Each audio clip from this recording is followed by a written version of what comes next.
There's an update dropping this week in Marvel Strike Force. New characters, new reworks, a new Scourge event, and a lot more in this video. We're talking about all of it to get you ready for this next update. So if you're ready for that, Valley Club, you know what to do. Find that like button and let's go smash it. ValleyFlyin.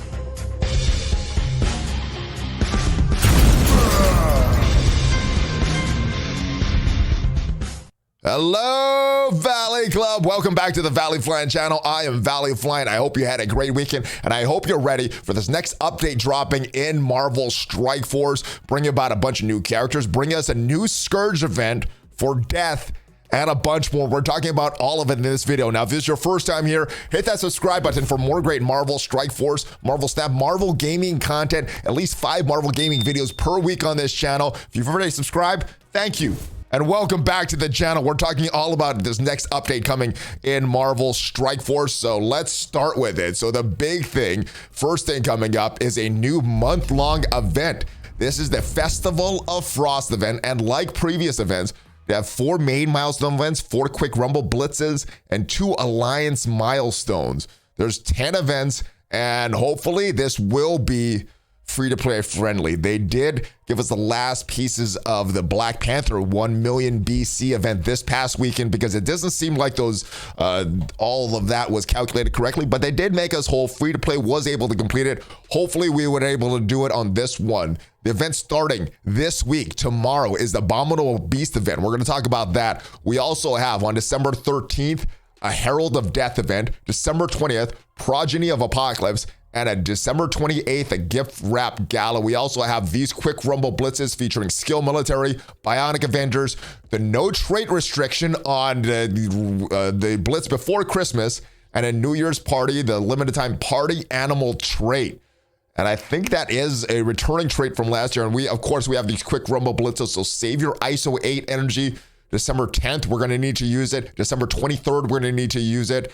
And we're also going to need to use it for the Abominable Beast event. So start saving your campaign energy now for that event. But we have a new store tied to this month-long milestone. Previously, it was all character releases. This month is going to be different. So they're going to rotate through a store. They're going to have character shards, Elite 7 credits, Dark promo credits, Mutant Gear, Mystic Gear, Mini Uniques, Gold promo credits, a lot of different things, and they're going to rotate each week through these characters. So week 1, Morgan Le Fay, Icarus, Abomination. So yes, they're giving out Horseman shards that you could buy directly. So if you don't like those Scourges, well, you can either buy the offers that pop up for Morgan Le Fay, or you could just buy right in the store. Same thing for Rogue down here in week 4. But I'm glad that they're giving out these unfarmable character shards. All right, December 13th through the 20th, we're getting Hulkbuster, Spider-Weaver, and Agatha, all good characters, all unfarmable. I would start to focus more on these Horseman characters if you're really starting to chase Apocalypse. Icarus may be the exception because he's valuable in all game modes, but I probably wouldn't do too much Hulkbuster. Spider-Weaver is required for Apocalypse, so is Agatha. Dazzler is also required for Apocalypse. Brawn is also required for Apocalypse. Spider-Man 2099, as of right now, no indications that he is required for that, but is a very good Crucible character. And then Spider-Noir, Rogue, Nemesis is required. So my advice, stick to these Horseman characters, especially if you're chasing Apocalypse, trying to get them on the first run. All right, there is going to be a leaderboard as well. And then starting tomorrow, at least according to this blog post, is this Abominable Beast event. This is where you're going to open these mad scientist orbs by grinding in Blitz. It says battling, but it is grinding. We have 2 other milestones that you need to start to save stuff for right now. For this Abominable Beast milestone, you're going to need to open a lot of those orbs. You're going to get those orbs from grinding, and these other 2 milestones, this Ghastly Experiments milestone, you're going to get that by spending power cores. So save your power cores right now. And you also have this Cold-Hearted Web milestone where you need to spend ISO 8 and campaign energy. So start saving those right now. And then later this week, we have this military skill blitz. All right. In addition to that, in addition to what is coming up as far as the schedule this week, we also have some reworks to characters. We have 6 new playable characters that we're going to discuss in this video. And the first ones are Archangel and Nemesis. Let's go and take a look at some highlights of their kit. So Archangel is going to be released during that Death Scourge event. The next Horseman coming to Marvel Strike Force, part of that Bio Raid team. One of the solutions. Web Warriors were a Bio Raid team for about a year. They seem like they're designed for Doom 2. Now that we have Doom 3, we're struggling a lot. And that was a team based highly on RNG. The Death Seed team looks a lot better. Archangel has a lot that he does. He has some minor healing every time there's a crit. We also have on enemy death. He's going to attack the most energy enemy, 200% piercing. He's going to reduce the speed bar of all enemies by 10% and 25% in the raids, and bury yourself for 10% of this character's max health. So doing a lot anytime these enemies die. This is a very strong kit, as you would expect from a Horseman. We also have his partner in crime, Nemesis, who steals health every time he does a move. The basic, he's stealing 5% of the health and redistributing it to Death Seed allies. The special, 10% redistributing. Same thing with the ultimate. Very, very good kit here and getting a lot of health. This is where your sustainability is going to come from Nemesis. We also have a Death Scourge event coming up for Archangel. That is how he's going to be released. As you can see here, minions required on nodes 1 and 2. The big question with this, are minions getting a rework? A lot of the early indications that there's no, I would still be saving all of my resources, my gold, my training mats, that stuff, in case we get an indication of minions getting a rework. But the early rumors are that minions are not getting a rework. Nodes 3 and 4, heroes are the requirements. Nodes 5 and 6, there's the Bionic Avengers and Wakandan requirements. You're going to need some non-legendary mutants for nodes 6 and 7, some legendary characters for 8 and 9, and then nodes 10 is going to be back to the Wakandans and Bionic Avengers. So start building up your Bionic Avengers, your Wakandans if you're using them, your non-legendary mutants, your heroes. Wait on your mutants though. There's no date on this Scourge event, but I'm assuming it's going to be sometime before or sometime after Nemesis is released. Normally with these Horseman characters, they release all the Horseman team and then they release the Horseman event. So I'm assuming this is going to be sometime after Nemesis is released, but obviously everything is all subject to change here. We also get the Awaken abilities for our boy Red Hulk, who is another Scourge event coming. And the big questions with these, with the Death Scourge that we talked about, not only are the minions getting a rework, will we be getting the kit for Apocalypse? We've been chasing Apocalypse for this whole year. It looks like we're finally going to get all the Horsemen. We know all their kits. Will we get Apocalypse's kit revealed in this next update? And we only know one unlocked character, Weaver. Non-Horseman unlocked character in Weaver. They said it's going to be an additional strike team. Are we going to get the additional characters required to unlock Apocalypse to go along with Weaver? So next, we are getting this Red Hulk coming back. So as we know, when these characters get their sagas, get their awakened abilities before that, normally for 5 days, they do the second run of these characters' events. So it looks like we're getting the second run of War Scourge, and then we're getting this saga with some awakened abilities for Red Hulk. Big things here. If Apocalypse is an ally with 3 or more Horsemen, he's going to clear revive, not just from the primary target, but also the adjacent target. So that's going to make him a lot better if Apocalypse is an ally there. Filling speed bar for random adjacent Horseman allies by 10%, and filling speed bar for adjacent or a random Apocalypse ally by 15%. So more speed, 10% for other Horsemen, 15% for Apocalypse, and his passive.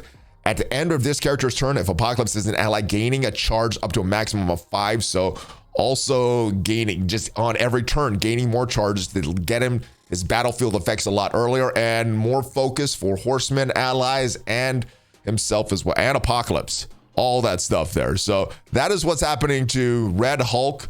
And let's move on to the next kits coming. We have the Rebirth team. We know we're getting Agent Venom, Captain Carter, and US Agent coming, and we have their kits. Highlights of the kits for Captain Carter. She has this very strong special. It gives a heal, so red stars will matter for her. It's going to be 10% of this character's max health. Also a revive. If there's no character to revive, it's going to extend positive effects by 1, and it's an attack. So this is a very strong move. Not just a heal, not just a revive, not just an attack. All 3 of those things all combined in one move. So very, very strong character. Also, it's going to give more health and armor to self and rebirth allies on that passive there. So strong move from Captain Carter. Next is Agent Venom. And he has a very good passive as well in the raids. If he has 3 or more rebirth allies on this character or any rebirth block, he's going to heal the most injured enemy or attack the most injured enemy. 100% damage. This ignores taunt, ignores stealth. Probably not going to be a lot of damage, but if you're getting a lot of blocks on the field, he could be pinging this passive a lot.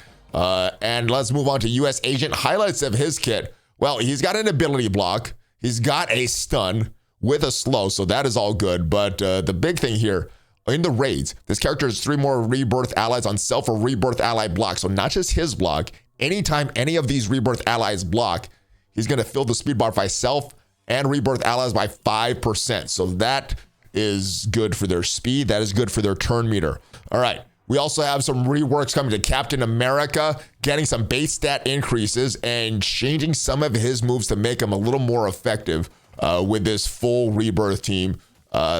Here are the changes in the highlights here. I'm not going to cover them. We talked about it in the previous video, but looking like him and Winter Soldier are looking pretty good there. All right, moving on to Crucible rewards. We have some better Crucible rewards coming as well in this update. Well, we're getting some changes to the rank rewards. They're going to be arriving later this week on December 8th. We still don't know what is coming, but we do know that some characters are going to become farmable in the Crucible store. We have some farmable characters here for 300 elite credits. Black Panther, Beast, Lady Deathstrike. And we have some unfarmable characters here for 600 elite Crucible credits. Gambit, who is a horseman. Not a bad buy. Hulkbust, who is not a horseman, but is a Bionic Avenger.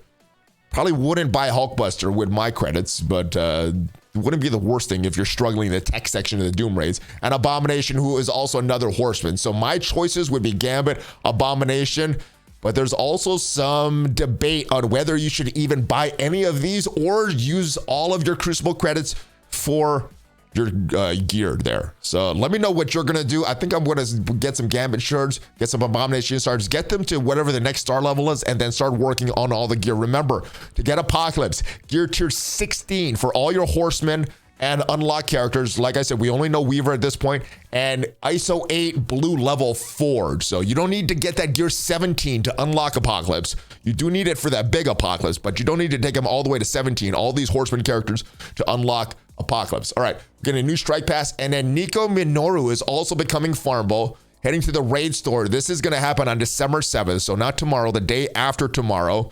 What other characters are going to become farmable? Because we're also be getting a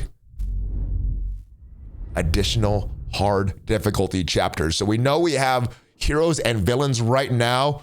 Who would be going to these next seasons of Crucible or these next hard node chapters? My thinking was they're probably going to be the same characters that are going to the Crucible store, Gambit, Hulkbuster, Abomination, because they're already going to be farmable and they don't like to make more characters farmable. Although Agatha would be a very great one because she hasn't been farmable for a while. Icarus is probably the longest running unfarmable characters, but Spider-Woman, not a hugely valuable character. That is probably a likely guess for a farmable character for that store. But yeah, Nico is going to the raid store. And last but not least, according to this, we got some costumes as well. So let's take a look at the costume that we had a preview of in a previous update, but never came to the game in 6.5. So 6.6, it looks like we're going to be getting this update. Also, we should be getting another costume to Red Hulk as well. We know when characters have their sagas released, they get costumes. So hopefully we're getting a really, really good Red Hulk costume. We have them for Morgan Le Fay, looks nice. The one for Rogue looks nice. Hopefully the one for War, aka Red Hulk, also looks nice. And that is what we know so far about the update. There's still one more other character that we don't know about. We do know about Nemesis. We don't know about Archangel. We don't know, and we do know about Agent Venom, Captain Carter's US agent.